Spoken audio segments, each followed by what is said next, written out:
Lalu apa yang didapat dari gelar perkara khusus kasus laporan dugaan ijazah palsu Presiden ke-7 Joko Widodo? Apakah proses ini memperjelas bukti tudingan yang dimiliki Roy Suryo CS atau justru sebaliknya? Dan bagaimana gelar perkara khusus akan mempengaruhi kelanjutan penanganan perkara? Kita ulas sore ini dengan tersangka kasus tudingan ijazah palsu Jokowi, Roy Suryo, dan ada juga pengacara Pak Jokowi, Rifai Kusumanegara di studio. Selamat sore semuanya. Sore Mbak semuanya. Ada juga Guru Besar Fakultas Hukum Universitas Jenderal Sudirman Purwokerto, Hipnu Nugroho. Prof. Hipnu, selamat petang. Selamat petang, Mbak. Selamat petang, Mas Rudi. Ya. Saya ke Mas Roy dulu ya.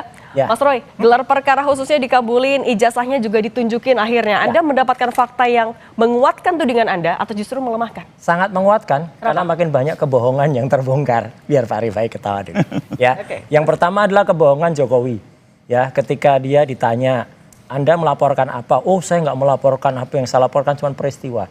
Kemarin selain yang disebut-sebut so-called itu ijazah, yang maunya itu disebut ijazah, itu kita juga ditunjukkan juga LP, laporan polisi. Dan ternyata laporan polisi semenjak Jokowi tanggal 30 April itu udah jelas ada 6 pasal. Jadi selama ini terima kasih Pak Polisi yang kemudian bukan dari kami pasal 32-36 itu terbukti pasal itu dari Jokowi. Jadi sangat jahatnya dia menuduh dengan pasal 32-35. Kemudian yang paling penting adalah apa? Ditunjukkan, betul.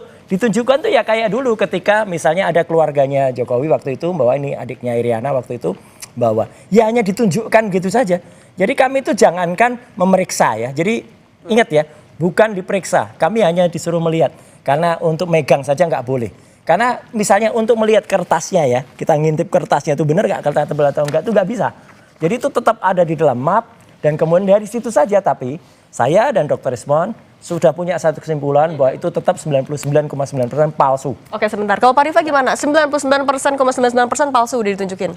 Oke, saya komentarin dulu tentang LP ya. Jadi ini isu yang baru dibangun Mas Suryo nih. Jadi publik bisa mengikuti media sejak awal kami sudah menyatakan laporan kami adalah 310, 311, 32 dan 35 ITE. Jadi ini sesuatu yang sudah kita jelaskan berkali-kali, semua orang tahu, lalu sekarang dibangun isu baru seolah-olah kami tidak pernah menyatakan itu. Silakan dicek di media. Ya, jadi kalau soal laporan clear, memang 32, 35 kami laporkan. Kenapa? Karena Pak Jokowi sendiri terheran-heran ada sekelompok orang melakukan atraksi IT, lalu menyatakan ijazah yang diyakininya asli menjadi palsu. Ini kan perlu dipertanggungjawabkan penggunaan IT ini. Gitu ya. Sesuatu yang asli menjadi palsu ini kan hebat sekali. Karena kita yakin kemajuan teknologi harusnya tidak untuk memutarbalikkan kebenaran. Karena itu kita minta diuji, diperiksa oleh penyidik. Dan pasalnya ada di 32 dan 35. Jadi ini sesuatu yang hanya isu baru yang dibangun. Kedua soal ijazah, kembali lagi. Sebenarnya kami sudah menduga ya, ditunjukkan pun pasti ribut lah gitu.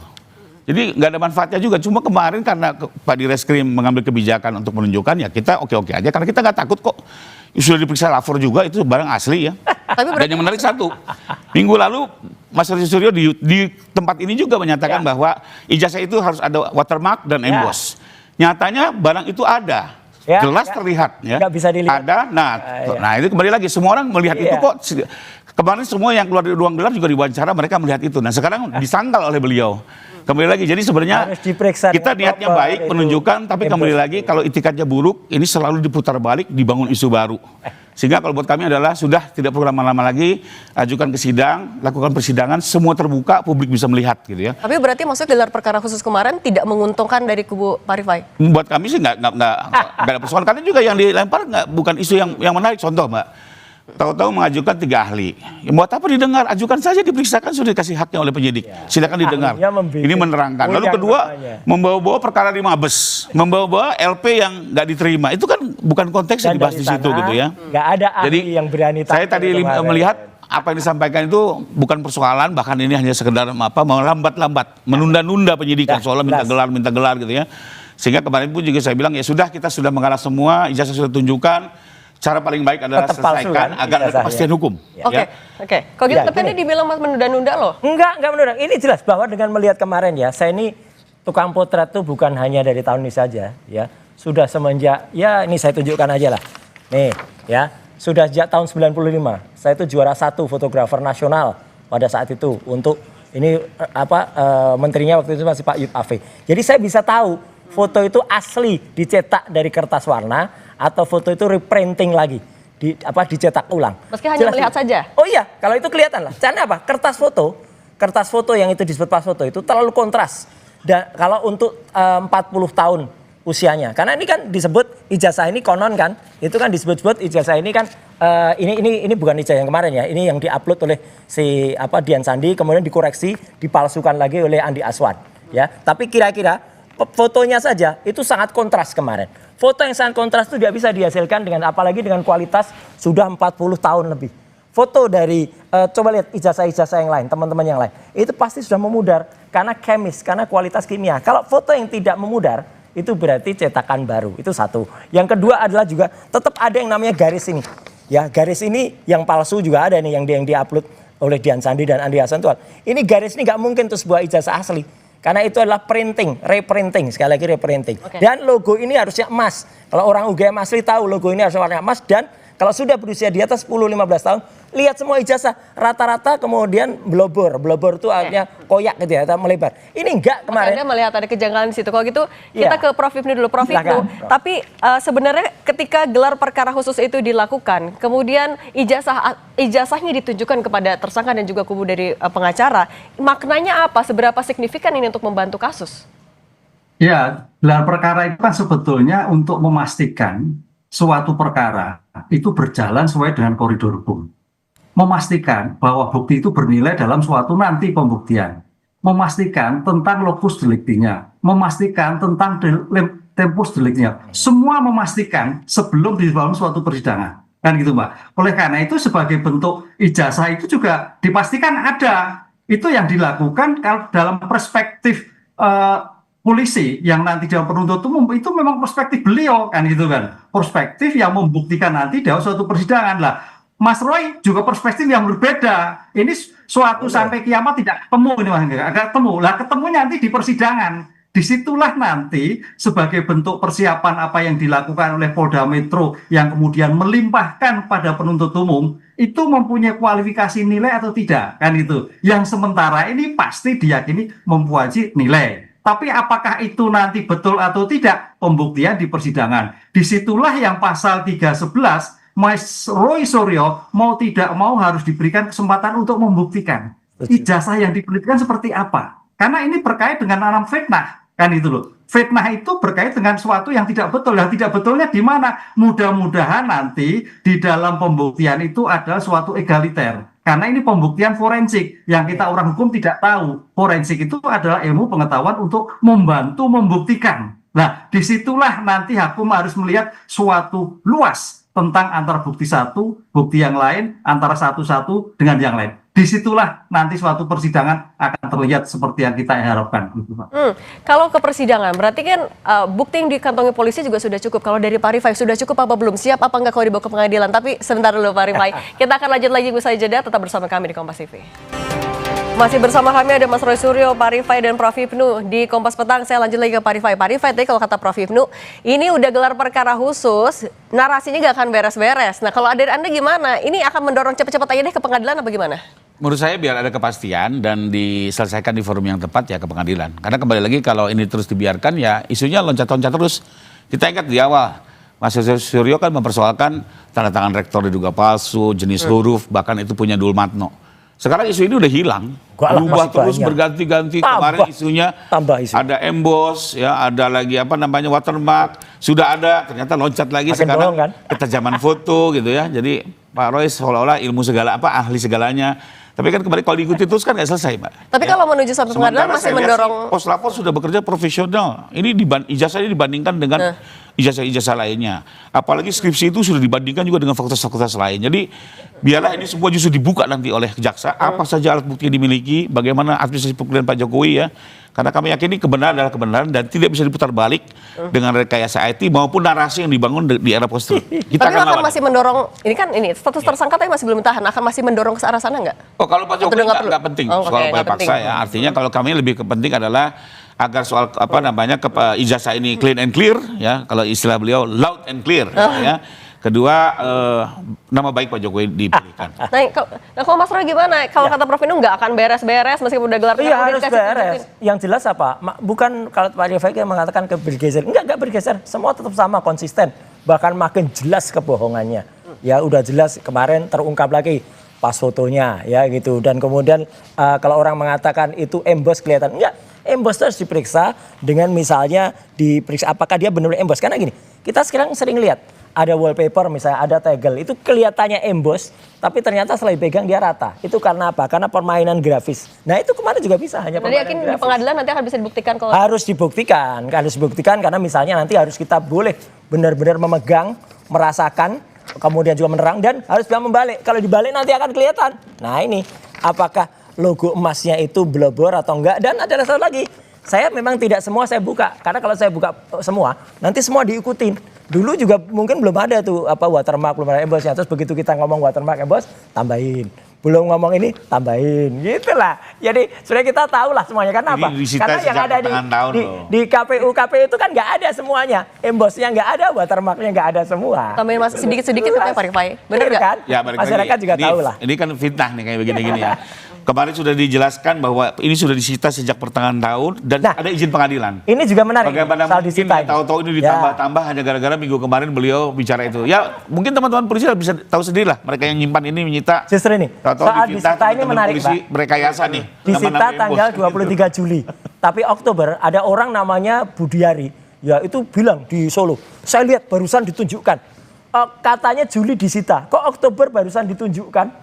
Itu kan bohong banget tuh Budiari sama Damanik. Terus kemudian tanggal 23 November dan 19 November di salah satu TV lain, orang namanya Andi Aswan dengan kebohongannya menunjukkan saya barusan scan ijazah asli.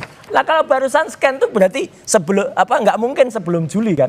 Karena berarti apa? Kemarin saya tanya polisi, apakah dari tanggal 23 Juli itu segel dibuka dan diberikan kepada orang lain? Enggak. Nah berarti kalau tidak, berarti banyak orang berbohong juga. Jadi ini kan makin muncul kebohongan-kebohongan baru yang dan saya berterima kasih sekali terhadap Polda Metro Jaya, terhadap KIP dan semua, karena semua akan terbongkar dan semua akan dibongkar dan memang sebelum disidang nanti orang juga udah tahu kok ujungnya apa, karena ujungnya ijazahnya tetap palsu. Nah, kalau gitu Prof Hipnu, tapi menjelaskan tahapannya ketika sudah gelar perkara khusus menuju ke persidangan, seberapa jauh lagi sebenarnya tahapannya? Apalagi yang masih harus dilakukan polisi sebelum nyampe persidangan? Ya, ini kan sebetulnya kan pembuktian itu sebagai bukti tambahan atas 311 fitnah tadi, Mbak. Ya. Tapi 311 ini kan terkait suatu tindak pidana pencemaran baik, kemudian upload IT, kemudian dan sebagainya, rentetannya kan seperti itu. Tadi subjek awalnya kan seperti itu. Nah, oleh karena itu dalam seperti ini nanti tantangan yang paling berat adalah majelis hakim melihat sejauh mana tentang digital forensik yang dibuktikan pada kedua pihak. Karena ini ilmu-ilmu lain.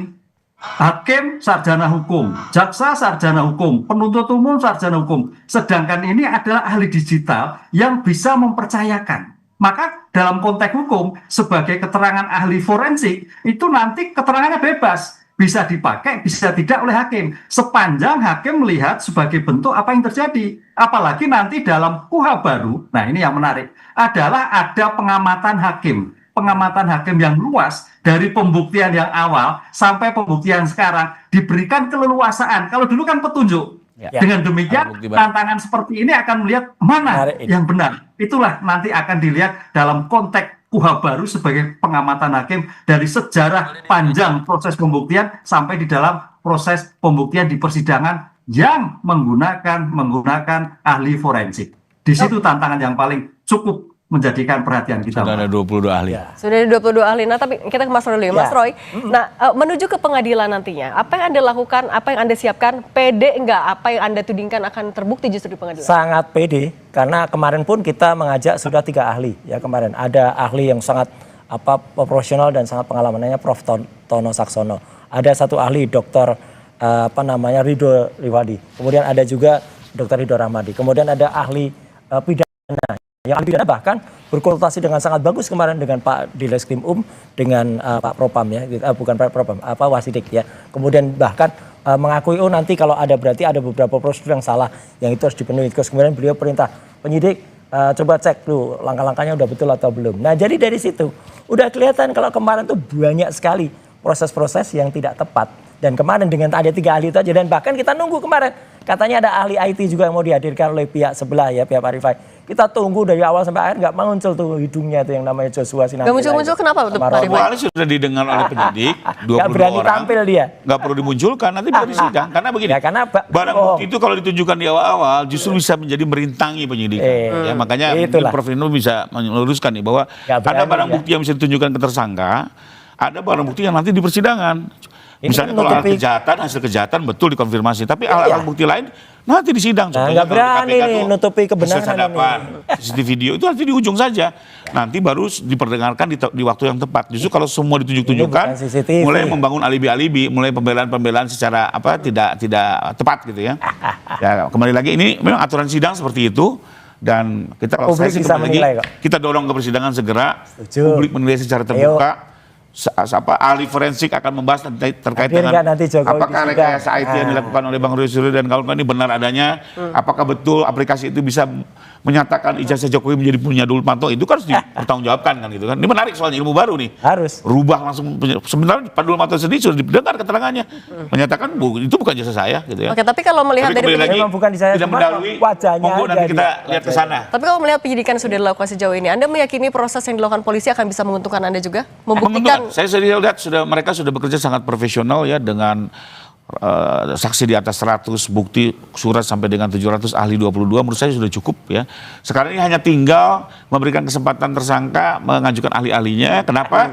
Nanti semuanya akan dihadirkan di sidang, didengar oleh para hakim, didengar oleh masyarakat, dan nanti hakim mengambil keputusan. Masyarakat bisa tahu kan, ribet banget untuk satu ijazah palsu saja. Dua-duanya pede. Mas Roy juga masih pede berarti ya? Sangat pede kalau memang benar ya, cukup satu ahli, satu bukti, satu barang, sudah. Ini kan sampai ratusan. Ini kan menunjukkan kalau mereka tuh nggak pede menghasilkan itu. Kalau nggak kan cukup. Ngapain harus ratusan? Dalam hukum minimal bukti. Melakukan apa ya? Melakukan penganiayaan justru, atau melakukan orang-orang justru harus menyerahkan orang-orang yang nggak salah ini. Kemudian harus disita ijazahnya, disita skripsinya. Ini kan orang satu ini kan memang bikin susah rakyat ya. Udahlah, udah jadi presiden bikin susah, udah pensiun aja bikin susah rakyat ini satu. Tapi berarti kalau penyidikan polisi juga Anda yakin akan bisa ya, makanya masyarakat harus mengawasi bagaimana polisi ini kemudian bertindak baik, dan ada komisi untuk percepatan reformasi kepolisian. Silakan Anda bekerja, tertibkan kalau memang langkah-langkahnya ada yang nggak benar. Satu lagi Mbak, kalau ada kepastian juga mungkin banyak pihak yang selama ini dikorbankan akan mendapat kepastian. Kita lihat UGM bagaimana diuyak-uyak. KPU juga diuyak-uyak. Oh enggak lah, itu semua benar. Ya kalau memang jujur nggak merasa diuyak. Mabes Polri diuyak-uyak gitu ya.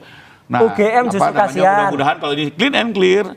Bias Natalis tersebut juga nama baiknya akan 3 hari lagi. Jadi kita dukung untuk harusnya bangga punya mesin AI, tapi mesin AI-nya malah dibredel. Oke, clean and clear biar persidangan ya nanti ya kita tunggu. Iya, kita tunggu itu ya. Oke, Pak Rifai Kusuma Negara, Mas Roy Suryo, Prof. Hipnu Nugroho, terima kasih sudah berbagi bersama kami. Terima kasih, Sehat selalu semuanya ya. Terima kasih Pak Rifai, terima kasih Mbak Cindy.